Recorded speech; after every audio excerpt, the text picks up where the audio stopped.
In this video, we'll be looking at graphics. And graphics, again, in a PowerPoint presentation may be the same as in a written presentation, or maybe not. And we'll talk about the advantages and disadvantages of each. Graphics should be put in after you've thought about your basic design, after you've thought about the organization of your content. Then think about your graphics and what will illustrate your main points most effectively. Make sure that you use graphics that are effective because, particularly in a PowerPoint presentation, you show them very quickly. People don't have time to look at them. So they're easier to read than text, they're more memorable, they're very important. Make sure that you use them effectively. Not too simple, not too complex. We'll mention the three different types of graphics that we talked about in an earlier unit. Tables, figures that are graphs, and figures that are illustrations of other kinds, like photographs, diagrams, etc. Let's begin with tables. Tables are very different in the normal way that they're presented in a PowerPoint versus a written presentation. Back in Unit 10, we talked about the qualities of a good table in a written document. But when you come to a PowerPoint, do you want to just copy from that written document, or do you want to do it in PowerPoint format? Well, partially it depends on how good the table is in that original format.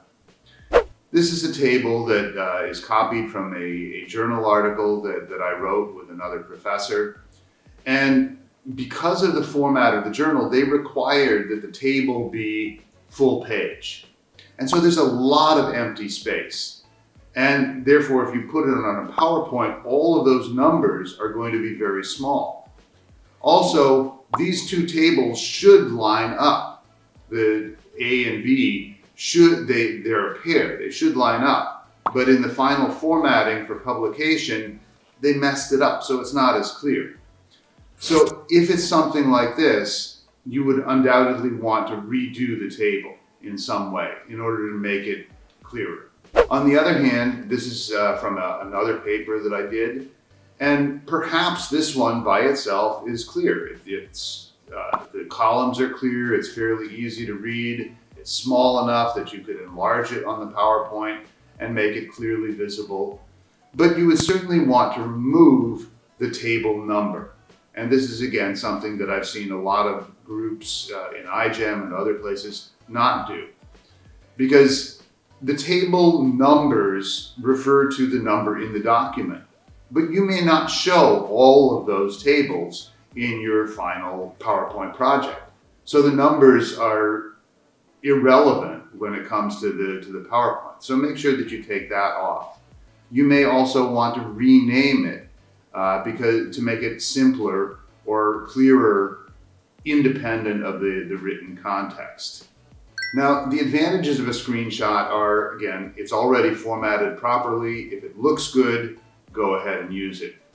This is particularly important if there are decimals, because decimals are very hard to format in PowerPoint. Unlike Word, where you can format a whole column for decimals, in PowerPoint, for some reason, you have to format every single cell individually, which is very annoying. So there are disadvantages to using a screenshot, however, as well. One, I mentioned the width of the column, that you can't change the size of the numbers or the format of the numbers. It's not as easy to highlight cells. And if you want to leave out certain data, particularly if it's in the middle, you can't do that. So it may be useful to create a new table using PowerPoint, but the standard format, as it will give you, may not be ideal. It just usually alternate color rows. That may not be helpful. If you reformat it by taking out whatever information is not useful, and then highlighting using a color bar, as I've done here, highlight using bold, so that it's very clear, for instance, from this table, that in all 5 of these journals, more than half of the article is in the P division, the process division. Then it's very clear to see that point much more so than just using the plain table. So when you're looking at a table in PowerPoint, there are various things that you can do to draw the audience's attention. You can highlight certain cells using borders, using color, using a different font color, and that will automatically draw your audience's attention to those cells without having to use your laser pointer or some other method to draw their attention to that cell. So all of these are found in the table design, and you can play with that, try different things, see what works for what you want to present. Another trick that I have found is that unlike lines of text, which you can bring on one by one with an animation, you can't do that with a table. PowerPoint brings the table on as a whole piece. So what if you want to just show the first few lines of a table and then add other lines? Well, the way to do that is to make a table showing just those first few lines on the slide, and then copy that whole slide and paste it in again right after that. And then as you paste it in, then add additional lines. And when you transfer from one slide to the next, to the audience, it looks like you're just adding those lines onto the table. What about graphs? Graphs, similarly, sometimes you can copy from the print version directly if it's simple enough, if it's clear enough, but it may be useful to redraw the graph. Particularly if you have the raw data, this is fairly easy. If you don't have the raw data, then it's going to be much more difficult. But the print version shows all the data. Readers will have time to look at it. But when you show it on a PowerPoint, again, you want to highlight what's most important. And also consider your handout. If they print it in black and white, is it still going to be clear?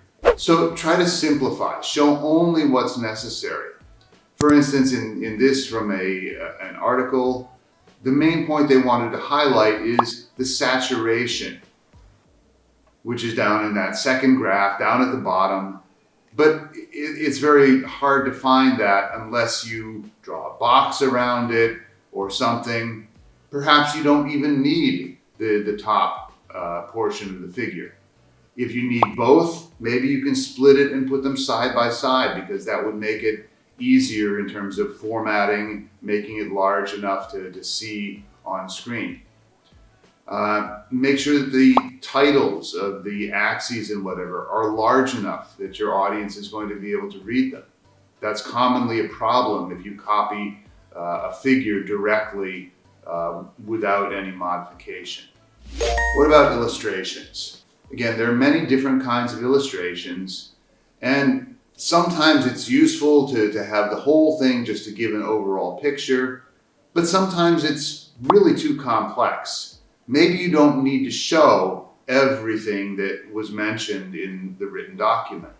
Maybe only highlighting, drawing out the two things there in red that you're interested in seeing is enough. And again, the text here is far too small. Your audience will never be able to see it. So with something that's a very complex diagram, it's probably better to redraw just the parts that you want your audience to focus on. With pictures, photographs, you can crop out the unnecessary areas using the cropping tool. So for this picture, you may want to focus only on the butterfly rather than all the blurred background. You can use the cropping tool to do that. And then one thing that a lot of people do with Instagram and whatever, you squeeze pictures, different size, people are used to that. But in an academic presentation, you're trying to present things accurately as they are. And so make sure that you keep the aspect ratio, the ratio of width to length, the same by moving from the corner, resizing it from the corner so that that ratio stays the same and the picture stays an accurate representation of reality. You can also use corrections. Again, this is on the picture format tab. that can change. This is particularly important if you have a backlit image. So your main image is in the foreground, but you have light in the background. You can increase the contrast, you can change the brightness in order to make your picture more visible. Remember, the projector is not going to be as bright and clear as your computer. And so even if it's clear on your computer, you need to make it super clear so that it's still visible on screen. Another useful tool is that you can use screenshots under the, and particularly screen clippings, instead of using the screen clipping format on the computer itself. You can do that within PowerPoint to grab from another document, another image. That's another shortcut that you can use in working with graphics.